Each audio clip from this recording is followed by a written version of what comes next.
Shalom Jemaat GBI Maplepark yang dikasihi Tuhan, kembali lagi dalam ibadah KTM online GBI Maplepark. Kami berharap seluruh jemaat yang menonton tayangan ini dapat merasakan hadirat Tuhan dalam firman yang disampaikan oleh hambanya. Untuk mengetahui updatean terbaru GBI Maplepark, Bapak Ibu jangan lupa untuk subscribe, like, comment, and share kepada seluruh keluarga dan kerabat kalian. Selamat beribadah, Tuhan Yesus memberkati. Shalom jemaat yang dikasihi Tuhan, mari kita saksikan kegiatan GBI Maplepark dalam sepekan ini. Ibadah onsite GBI Maplepark Minggu 9 Januari 2022 pukul 10.30 pagi akan dilayani oleh Pastor Teddy Burhansyah.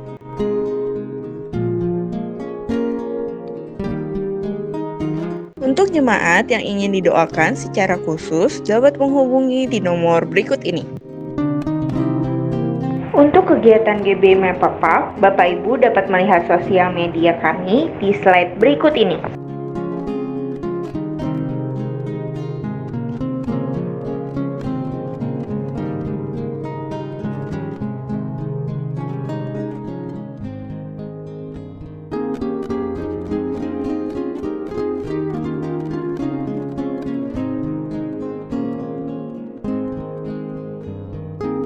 Bagi jemaat yang ingin memberikan persembahan, dapat mentransfer ke nomor rekening BCA berikut ini.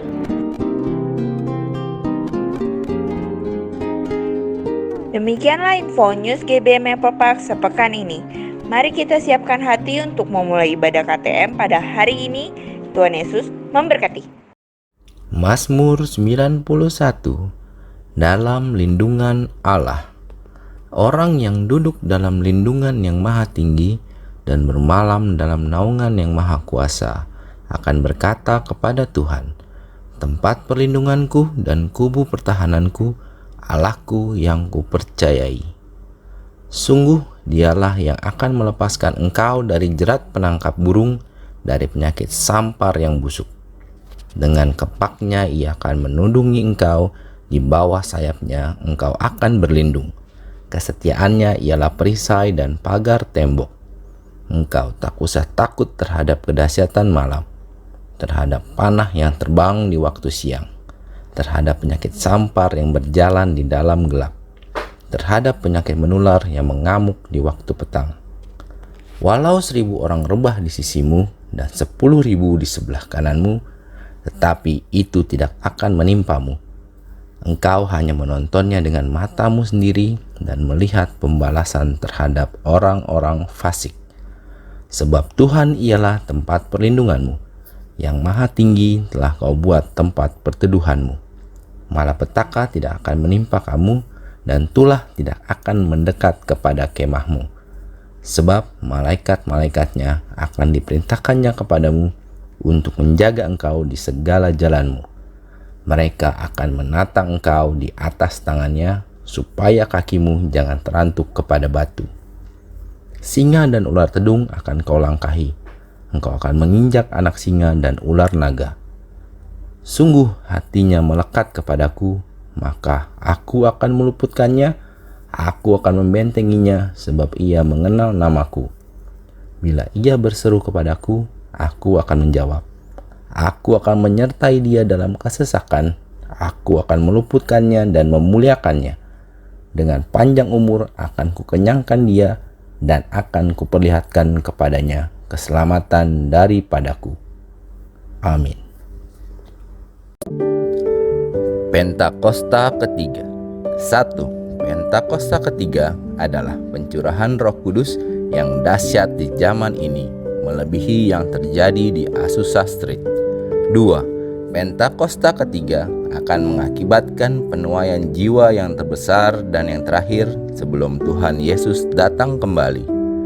3. Pentakosta ketiga akan membangkitkan generasi Yeremia, yaitu anak-anak muda yang dipenuhi Roh Kudus, cinta mati-matian kepada Tuhan Yesus, tidak kompromi terhadap dosa, dan akan bergerak untuk memenangkan jiwa. 4. Pentakosta ketiga lahir di Indonesia dan bergerak ke bangsa-bangsa. Gerakan ini dari timur ke barat, dan akan kembali ke Yerusalem. 5.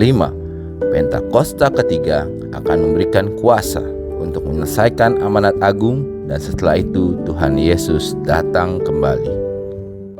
Shalom GBI Maple Park. Shalom. Puji nama Tuhan. Saat ini sama-sama kita mau bersorak, memuji dan memuliakan nama Tuhan. Amen. Sebab Dia Allah yang dahsyat. Amin. Amin. Amin. Mari sebelumnya, mari kita sama-sama tunduk kepala dan kita berdoa. Bapa, kami bersyukur buat anugerah kebaikan-Mu yang selalu baru buat setiap kami Tuhan. Terima kasih Engkau dahsyat buat kami. Terima kasih buat hari-hari yang kami lalui bersama Engkau. Sampai saat ini Tuhan, kami tahu kalau kami bisa ada, kami bisa kuat semua karena anugerah dan kebaikan-Mu Tuhan buat kami. Saat ini kami mau memuji Engkau, lebih lagi kami percaya Engkau menjamah setiap kami yang ada di rumah-rumah dimanapun kami berada. Kami percaya saat kami mengangkat hati kami, memfokuskan pikiran kami kepada Tuhan, maka kami percaya Engkau hadir pada saat ini bersama kami Bapa. Terpuji nama-Mu kekal selama-lamanya Yesus. Mari setiap kita yang siap sama-sama nyatakan amin. Haleluya. Boleh yuk sama-sama kasih sorak-sorai buat Tuhan kita. Haleluya.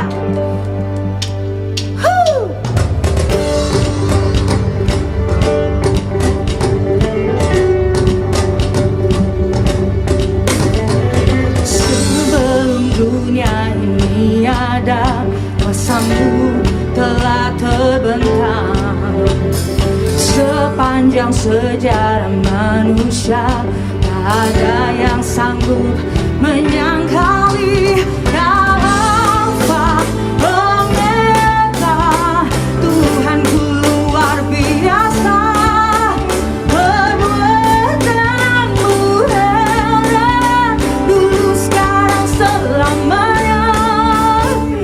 Lakukanlah lagi keajaiban dalam nama-Mu Tuhan. Katakanlah lagi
Engkau yang dahsyat dan Engkau yang ajaib di hidup kami.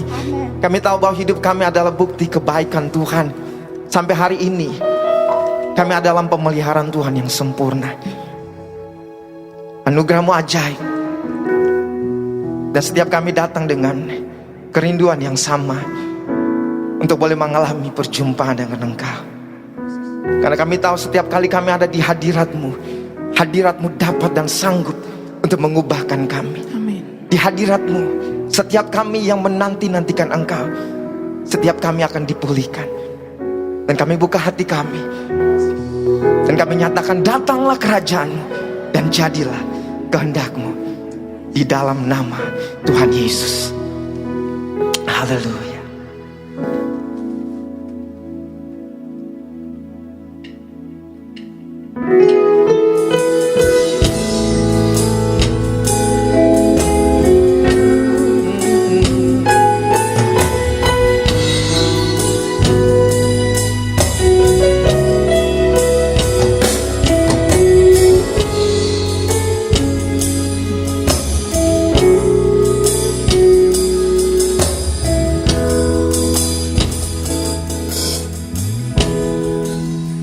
Saat terindah dalam hadirat-Mu,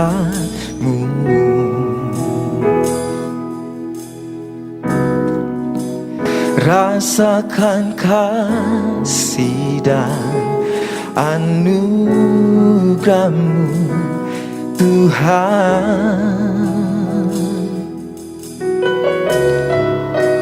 Mengalir memenuhiku, itu yang selalu ku rindu. Memuji menyembah-Mu, oh Tuhan. Saat indah bersama-Mu, itu yang selalu ku rindu. Menikmati Engkau dalam hadirat-Mu.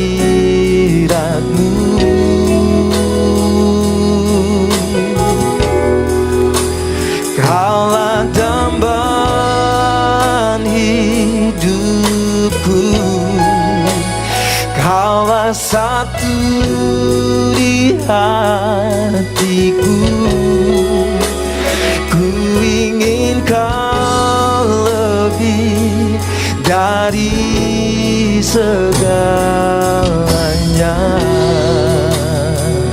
Boleh sama-sama katakan pujian.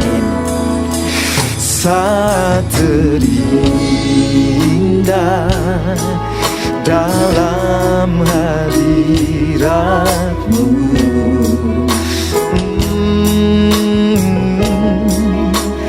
rasakan kasih dan anugerah-Mu Tuhan.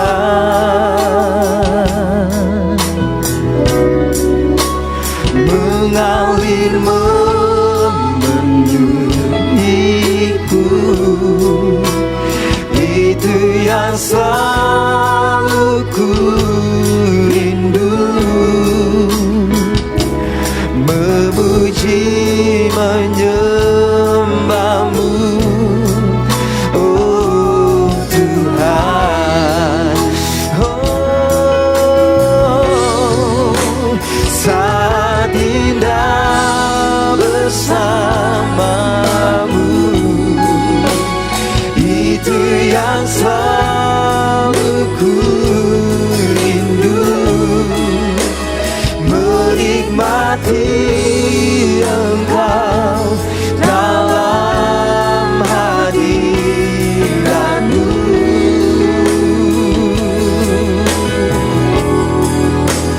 Kaulah dambaan hidupku, Kaulah satu di hatiku.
selalu.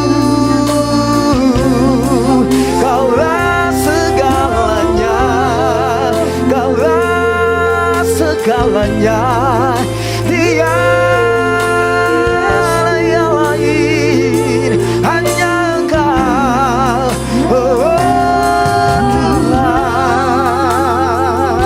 Kami rindukan, oh hanya pribadi-Mu yang dapat dan yang sanggup memenuhi seluruh kerinduan kami, Aba.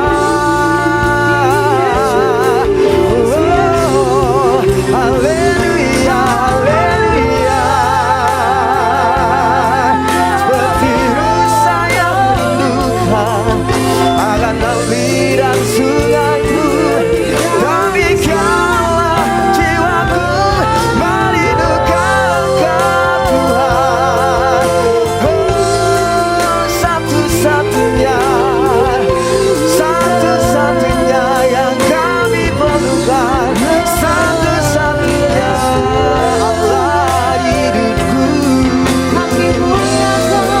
Oh, kami datang menyembah-Mu, kami datang memuji-Mu, memuliakan Engkau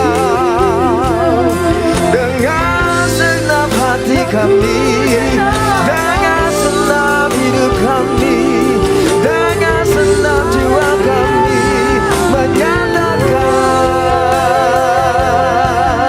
tiada yang lain, hanya Kau Tuhan, hanya Kau Yesus, segalanya bagiku. Hanya Kau Yesus, segalanya bagiku, yang dapat dan yang sanggup memenuhi setiap kerinduan kami. Seperti rusa yang merindukan akan aliran sungai, demikianlah jiwa kami merindukan Engkau. Betapa disenangi tempat kediaman-Mu, ya Allah kami.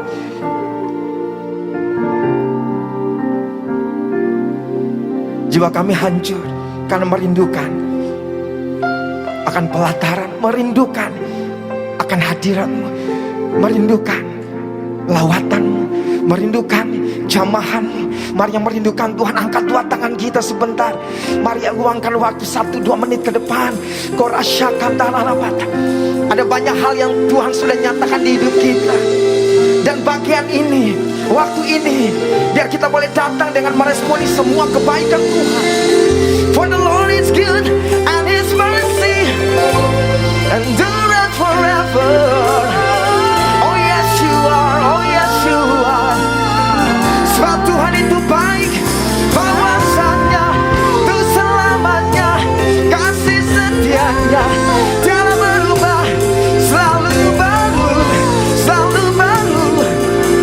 Setiap pagi kasih-Mu melimpah.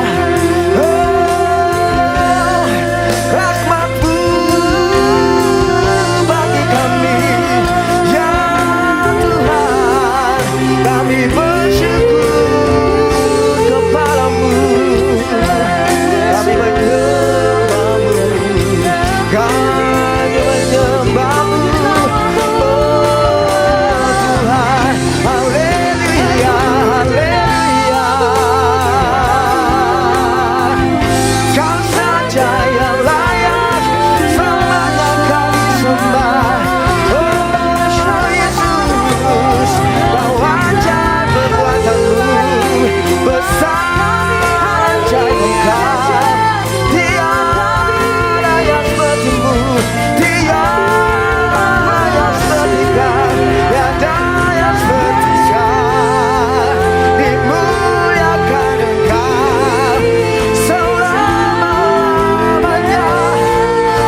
is heaven to us.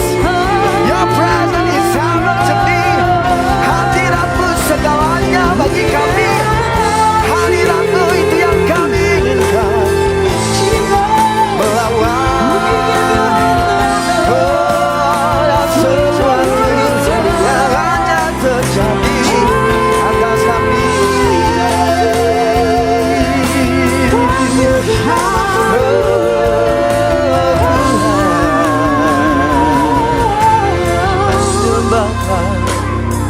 Engkau yang kami inginkan Tuhan, lebih dari segalanya, lebih dari apapun. Amin. Engkau yang mengenal, Engkau yang mengetahui setiap isi hati kami, dimanapun kami berada saat ini Tuhan. Engkau mendengar setiap seruan hati kami. Dan biarlah pujian yang kami naikkan itu keluar, bukan hanya dari mulut, bibir, lidah kami, tapi biar pujian kami itu keluar dari hati kami yang paling dalam, bahwa kami mengasihi Engkau Yesus lebih dari segala-galanya.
Carried on your wings, love you so much, Jesus, love you so much.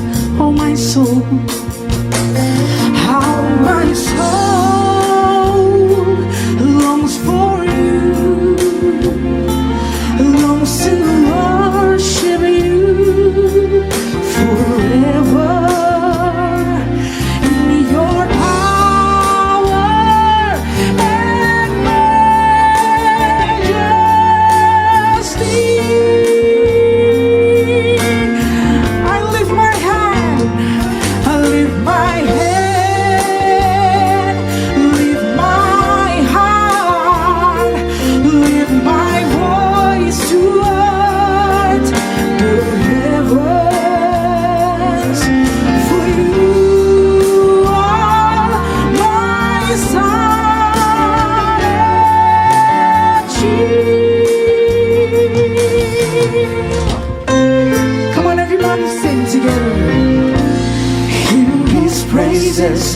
From a grateful heart, each time I think of you, the praises start. Love you so much, Jesus, Jesus, love you so much. Lord, I love you. Lord, I love you. And my soul sings in your presence. Carry on your wings. Love you so much, Jesus. Love you so much.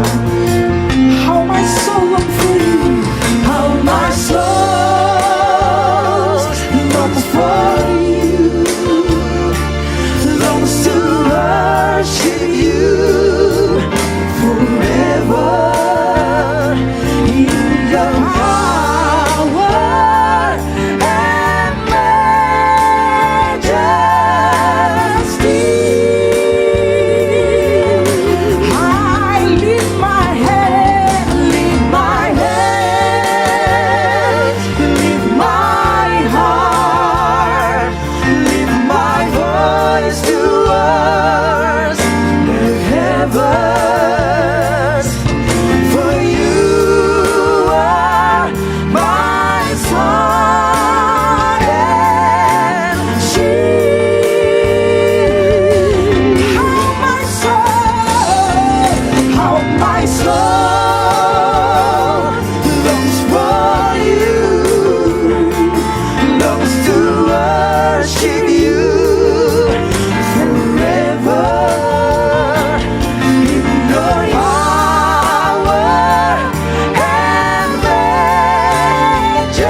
Jesus, love you so much.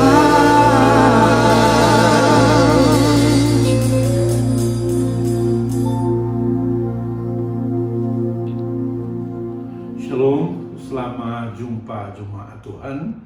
Selamat kita berjumpa di tahun yang baru ini, di mana Tuhan telah pimpin kita melewati tahun 2021 dan masuk dalam tahun 2022 ini. Saya berterima kasih Gembala memberikan kepada saya kesempatan untuk menyampaikan firman Tuhan kepada kita sekalian di tahun yang baru ini. Nah, Bapak Ibu sekalian, kita tentu bersyukur karena kita telah melewati tahun 2021, sebuah tahun yang penuh dengan tantangan, penuh dengan kesulitan, penuh dengan persoalan, tapi akhirnya kita bisa melewatinya bukan karena kekuatan kita, bukan karena kemampuan kita, tetapi semata-mata oleh karena kasih dan anugerah Tuhan. Oleh sebab itu, dalam memasuki tahun baru ini, patutlah kita katakan Ebenezer. Artinya sampai di sini Tuhan telah menolong kita. Kalau Dia tolong kita sampai di sini, sampai hari ini, maka kita yakin bahwa hari-hari yang akan datang juga pasti akan Dia tolong kita, Dia berikan kemenangan, Dia berikan mujizat, sehingga kita akan menjalani tahun 2022 ini dalam kemenangan-kemenangan yang luar biasa. Nah, Bapak Ibu sekalian, kalau kita renungkan kata Ebenezer, maka kata Ebenezer itu mengandung 3 makna, Bapak Ibu sekalian. Yang pertama adalah kita akui bahwa Tuhan telah sertai kita pada hari-hari yang lalu sampai dengan hari ini. Itu yang pertama, makna dari Ebenezer itu kita akui bahwa Tuhan telah menolong kita hari-hari yang lalu sampai hari ini, sehingga kita bisa melewati kesulitan, melewati persoalan, melewati masalah, dan melewati pergumulan. Yang kedua, dengan Ebenezer juga berarti kita mengakui bahwa Tuhan yang beserta kita lebih besar dari masalah kita, lebih besar dari persoalan dan tantangan kita, sehingga kita tidak perlu takut, tidak perlu khawatir dengan apapun yang kita hadapi di dunia ini, karena kita percaya Allah yang beserta dengan kita lebih besar dari persoalan kita, lebih besar dari masalah kita, lebih besar dari kesulitan kita, sehingga kita semuanya bisa menyeberang sampai di tahun 2022 ini dengan selamat, Bapak Ibu sekalian. Bukan karena kuat kita, bukan karena pintar kita, tapi itu semata-mata oleh karena kasih dan anugerah Tuhan.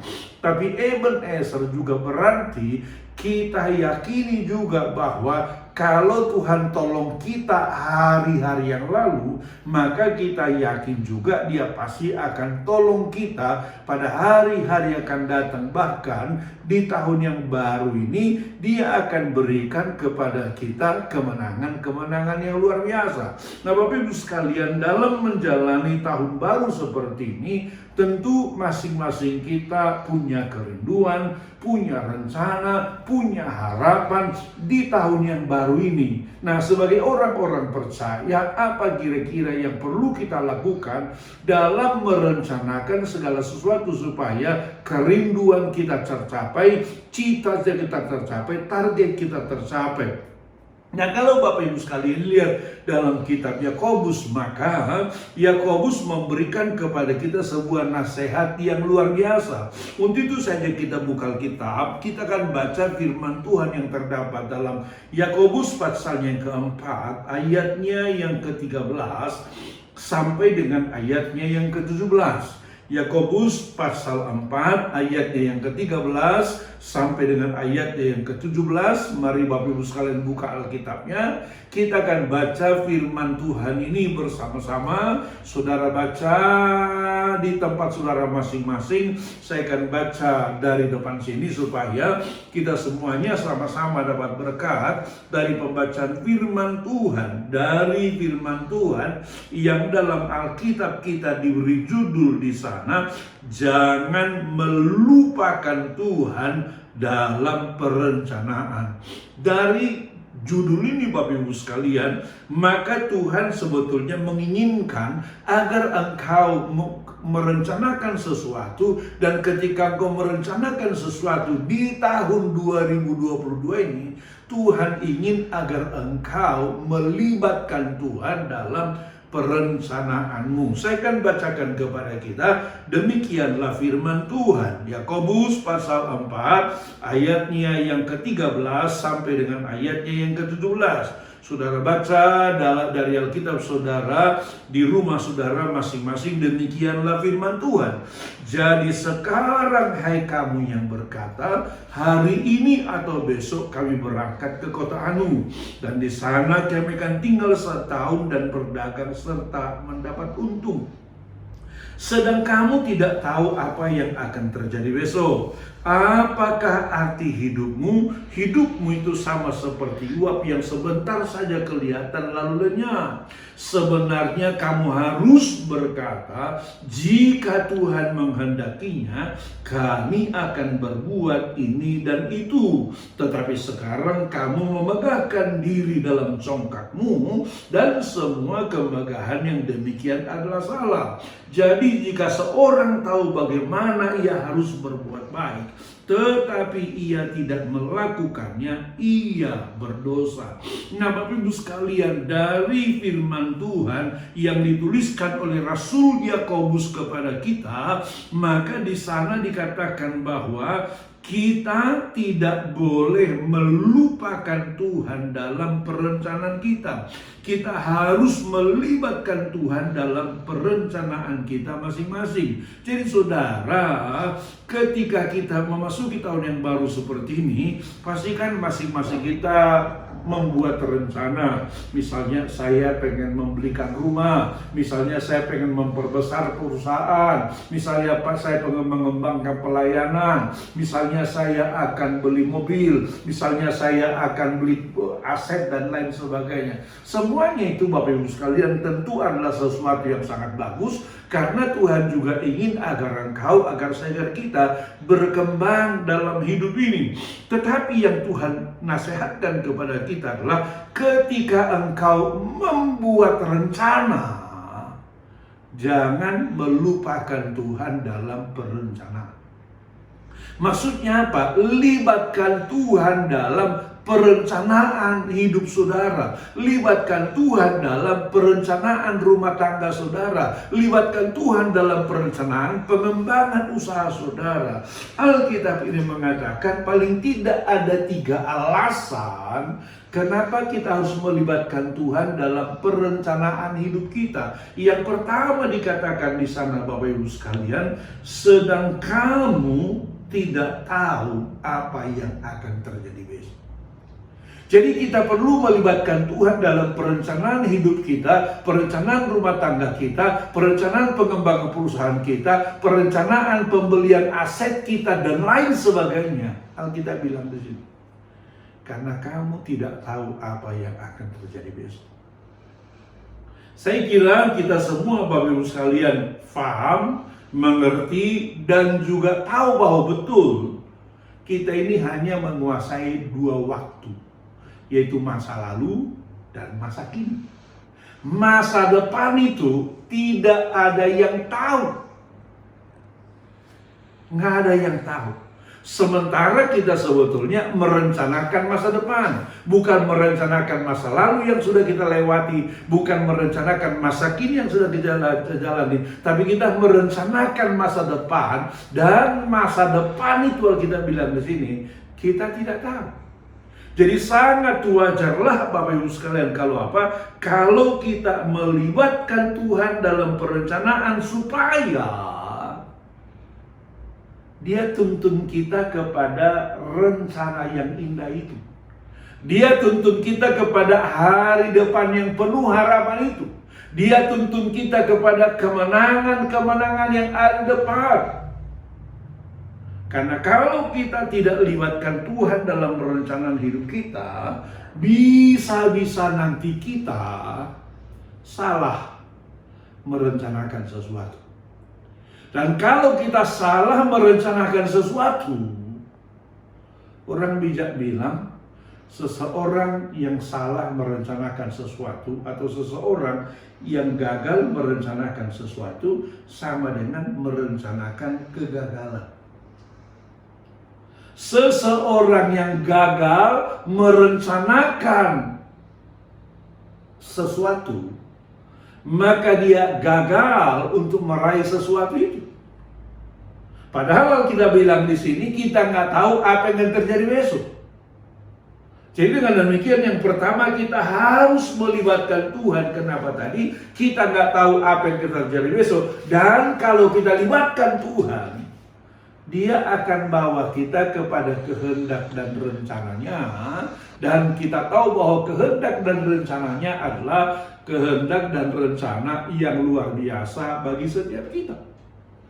Karena itulah rekan-rekan sekalian, ini alasan yang pertama kenapa kita harus melibatkan Tuhan dalam perencanaan hidup kita.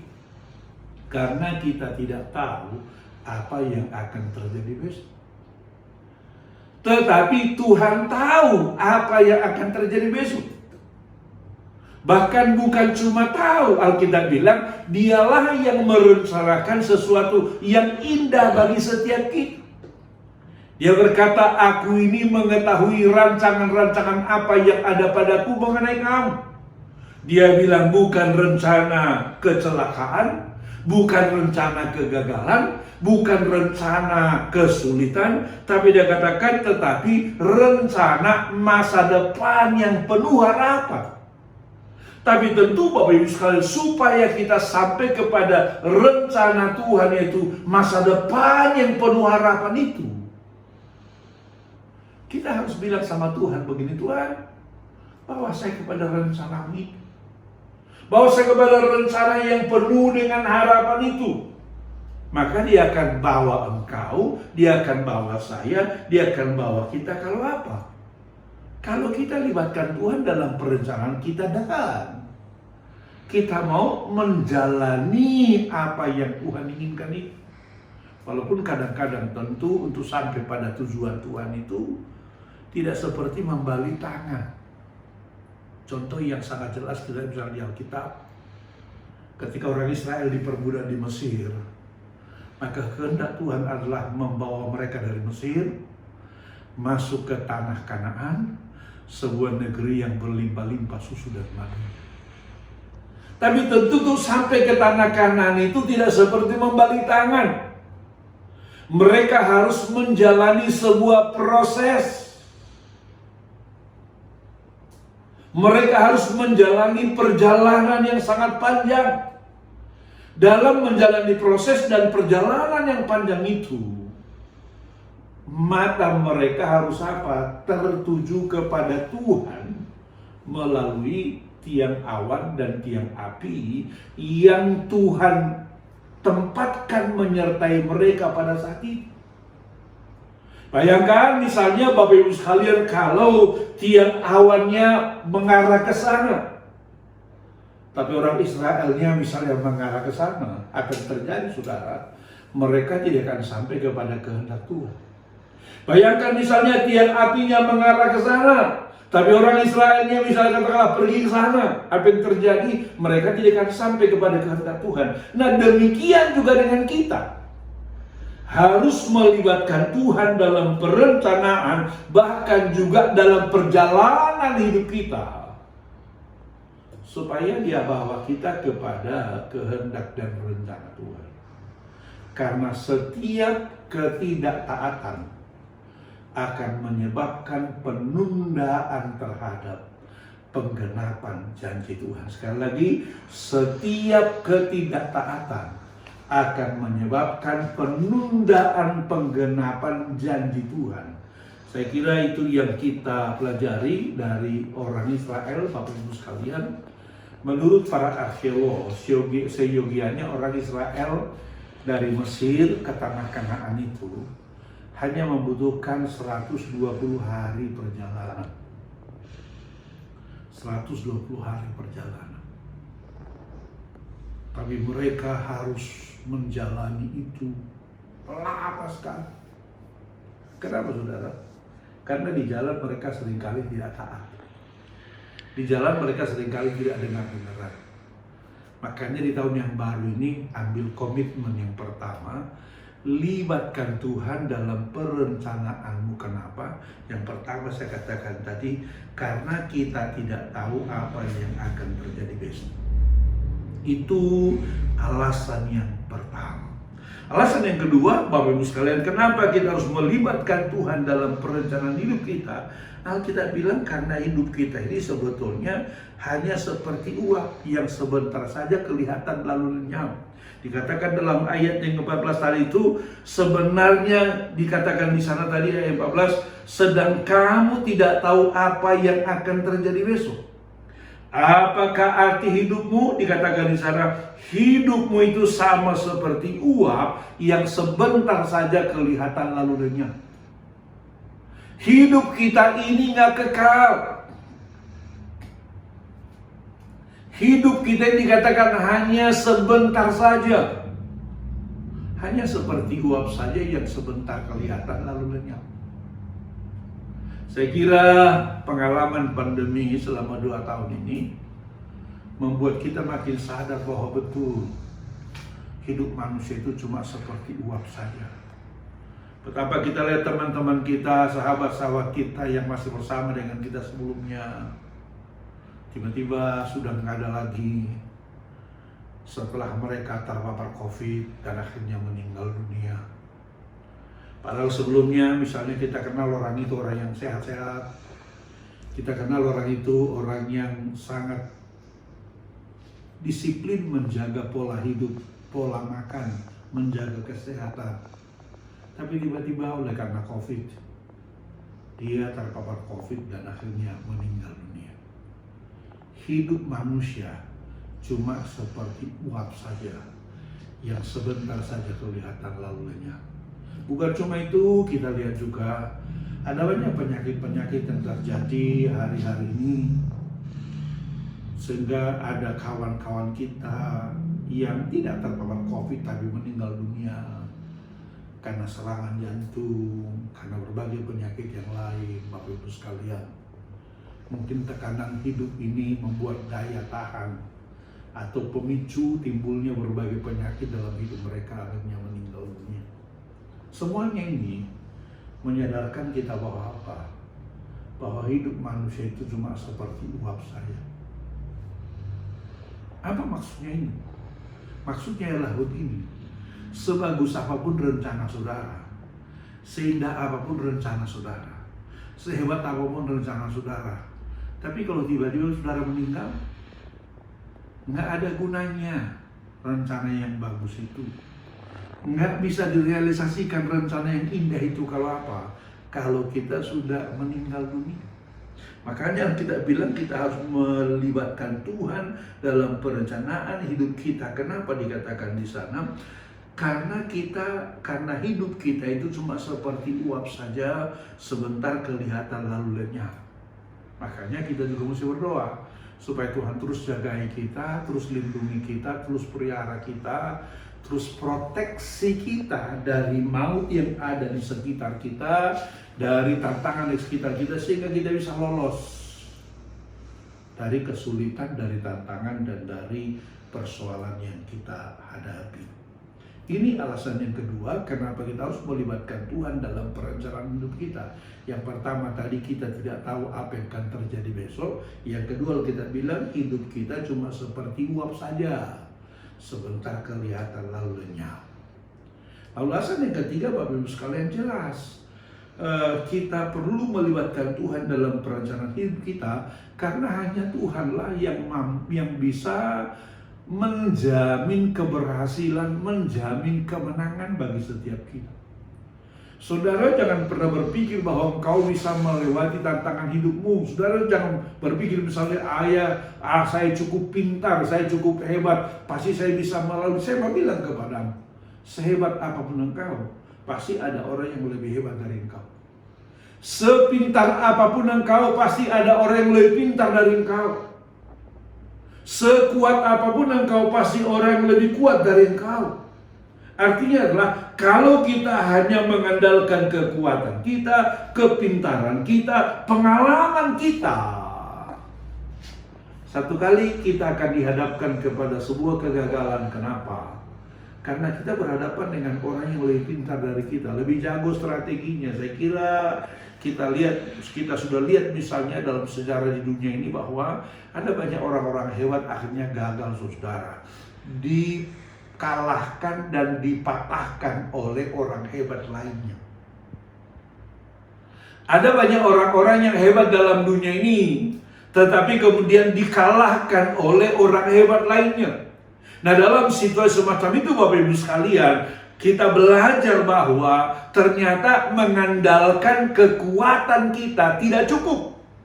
Mengandalkan kepintaran kita tidak cukup. Mengandalkan pengalaman kita tidak cukup.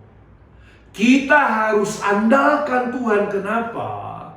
Karena hanya Tuhanlah yang bisa menjamin kepada kita keberhasilan. Makanya ayat 15 dikatakan di sana, sebenarnya kamu harus berkata, jika Tuhan menghendakinya, kami akan hidup dan berbuat ini dan itu. Hanya dengan kehendak Tuhanlah, hanya dengan tuntunan Tuhanlah, hanya dengan bimbingan Tuhanlah dikatakan di sana, kita akan mampu berbuat ini dan itu dan berhasil. Dengan kekuatan kita, gak ada jaminan. Dengan kepintaran kita gak ada jaminan. Makanya saudara, kenapa kita perlu melibatkan Tuhan dalam perencanaan? Karena dalam Tuhan, Dia jamin keberhasilan, Dia jamin kemenangan, Dia jamin kesuksesan bagi setiap kita. Malah Tuhan katakan kalau kita mengandalkan kekuatan kita, mengandalkan kepintaran kita, mengandalkan kehebatan kita, di mata Tuhan itu adalah apa? Tindakan kecongkakan. Makanya dikatakan di sana Bapak Ibu sekalian, tetapi sekarang kamu memegahkan diri dalam congkakmu, dan semua kemegahan yang demikian adalah salah. Maksudnya apa ini? Maksudnya kalau kita merasa kita pintar, kita merasa kita kuat, kita merasa kita mampu, lalu kita merasa nggak perlu Tuhan, kita merasa nggak perlu melibatkan Tuhan, kita merasa kita nggak perlu minta tuntunan Tuhan setiap hari. Alkitab bilang di sini adalah apa? Itulah sebuah tindakan congkak. Dan Tuhan katakan semua perbuatan yang demikian adalah salah. Makanya saudara, sekali lagi saya katakan kepada kita, dalam menjalani tahun yang baru ini, ayo libatkan Tuhan dalam perencanaan hidupmu.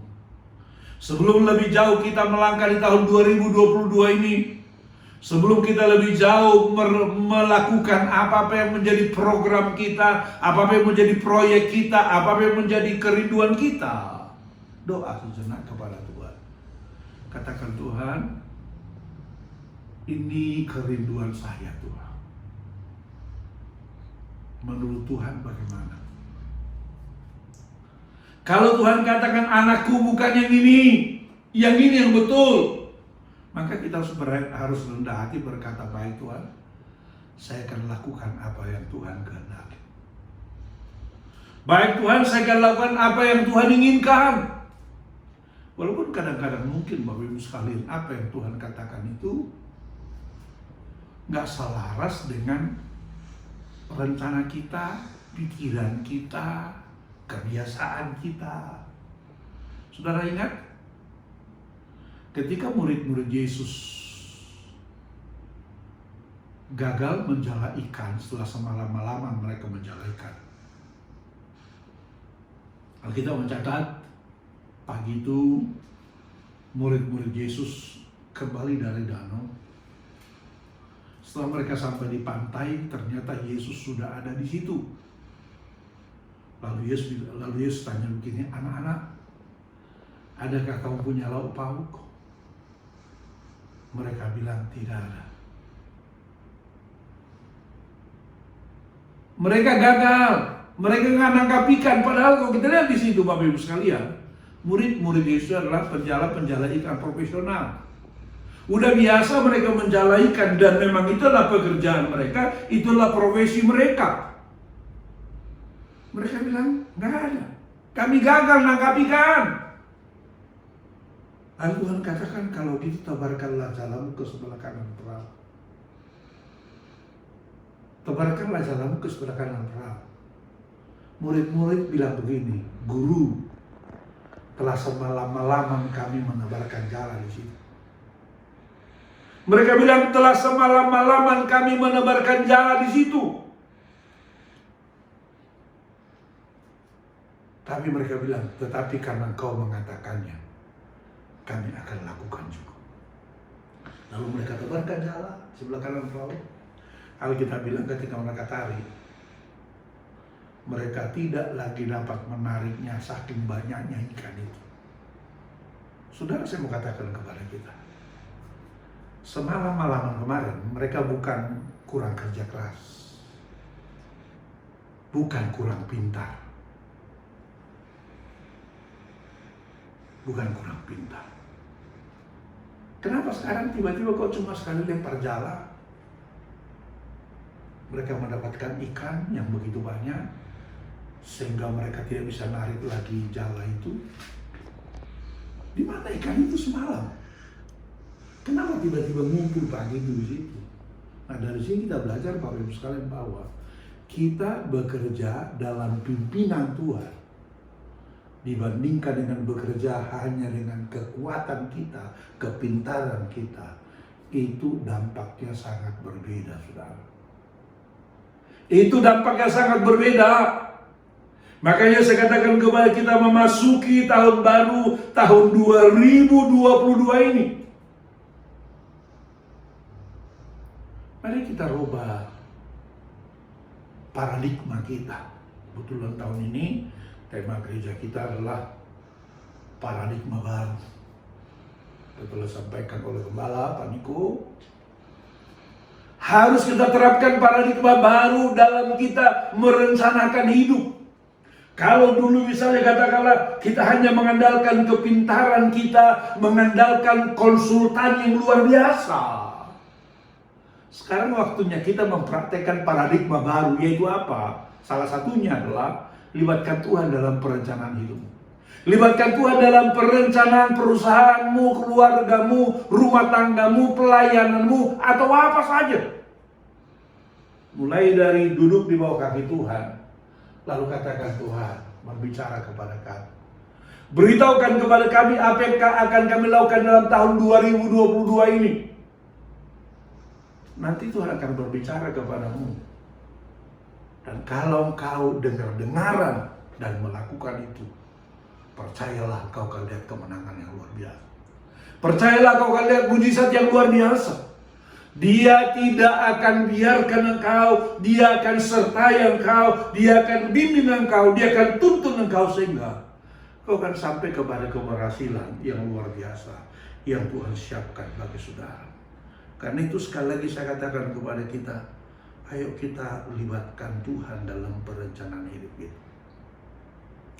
Ayo kita libatkan Tuhan dalam perencanaan rumah tangga kita. Mungkin hari-hari yang lalu kau gagal, bolak-balik gagal, kau menjadi kecewa, kau frustrasi, kau tawar hati. Coba adakan evaluasi sedikit.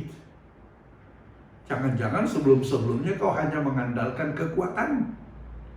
Jangan-jangan sebelum-sebelumnya kau hanya mengandalkan kepintaranmu. Jangan-jangan kau hanya mengandalkan manusia. Saya punya konsultan yang hebat, misalnya katakanlah, saya punya coach bisnis yang hebat. Nggak salah, itu bagus. Kita punya konsultan yang bagus, kita punya coach dan sebagainya, bagus.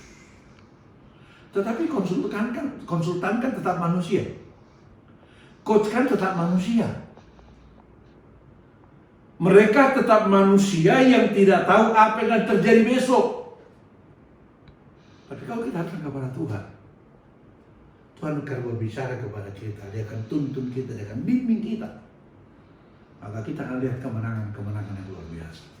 Makanya sekali lagi, sebelum kita berlanjut menjalani tahun 2022 ini, Libatkan Tuhan dalam perencanaan hidup saudara. Doa sama Tuhan. Doa sama Tuhan. Dia akan berikan pencerahan kepadamu, tuntunan kepadamu, bimbingan kepadamu. Dan kau akan sampai kepada kehendak dan rencana Tuhan. Izinkan Tuhan berbicara kepadamu. Izinkan Tuhan berbicara kepadamu. Izinkan Tuhan berikan tuntunannya kepadamu. Dia akan berikan tuntunan yang luar biasa sehingga kita semuanya akan mengalami kemenangan yang luar biasa. Mari kita berdiri semuanya. Mari kita berdiri semuanya. Izinkan Tuhan bicara kepada kita. Buka hatimu, buka pikiranmu. Tuhan akan berbicara kepadamu. Tuhan akan berbicara kepadamu. Roh Kudus, bicara kepada setiap umatmu ini. Beritahukan kepada mereka apa yang harus mereka lakukan. Mereka sedang melibatkan Engkau dalam perencanaan hidup mereka, perencanaan keluarga mereka, perencanaan bisnis mereka, perencanaan usaha mereka. Beritahukan kepada mereka apa yang harus mereka lakukan. Ampuni mereka kalau hari-hari yang lalu mereka mengandalkan kekuatan mereka. Ampuni mereka kalau hari-hari yang lalu mereka mengandalkan kepintaran mereka. Hari ini mereka ada di hadirat-Mu Tuhan. Mereka buka hati selebar-lebarnya kepadamu. Bicara kepada mereka. Beritahukan kepada umat-Mu apa yang mereka harus lakukan dalam tahun 2022 ini. Bahkan sertai mereka dalam tahap-tahap kehidupan mereka, Tuhan. Biar Engkau menjadi tiang awan dan tiang api bagi mereka. Sehingga mereka sampai kepada tujuan Tuhan yang adalah masa depan yang penuh harapan. Masa depan yang gilang gemilang. Sehingga umat ini betul-betul diberkati oleh Tuhan. Bahkan menjadi berkat bagi sesama. Sehingga melalui mereka, orang-orang akan dibawa kepada Tuhan. Dimenangkan bagi Tuhan. Untuk kemuliaan dan kebesaran nama Tuhan. Dalam nama Yesus Kristus, pengurapan Tuhan tercurah, kuasa Tuhan tercurah, hikmat Tuhan tercurah, kemenangan yang luar biasa tercurah bagi umat-Mu, orang-orang yang percaya dan berharap kepada Tuhan. Haleluya. Sama-sama kita katakan, amin, amin. Tuhan berkati. Shalom, shalom, shalom. Gembala GBI Memperpark dan seluruh pengerja mengucapkan terima kasih atas pelayanan hambanya pada ibadah KTM hari ini. Kiranya Tuhan Yesus memberkati. Shalom, jemaat GB Memperpark yang dikasihi Tuhan. Kita sudah diberkati oleh kebenaran firman Tuhan pada malam hari ini. Terima kasih untuk hamba-Nya yang sudah menyampaikan isi hati Tuhan pada malam hari ini. Mari Bapak Ibu, kita akan akhiri ibadah kita mempersiapkan hati dan mengangkat tangan kita untuk menerima berkat Tuhan. Kayak berkat yang berlimpah-limpah, damai sejahtera, sukacita, pertolongan, kesembuhan, bahkan berkat yang berlimpah-limpah dari Allah Bapa di surga, di dalam anak yang tunggal Tuhan Yesus Kristus, dan di dalam persekutuan yang manis senantiasa bersama Roh Kudus menyertai Bapak Ibu sekalian, mulai malam hari ini bahkan sampai selama-lamanya, sampai Tuhan Yesus datang menjemput kita di awan-awan yang permai. Mari kita yang percaya dan diberkati Tuhan bersama-sama katakan amin. Tuhan Yesus memberkati. Kami dan segenap kru yang bertugas mengucapkan terima kasih atas perhatiannya. See you next week and God bless you.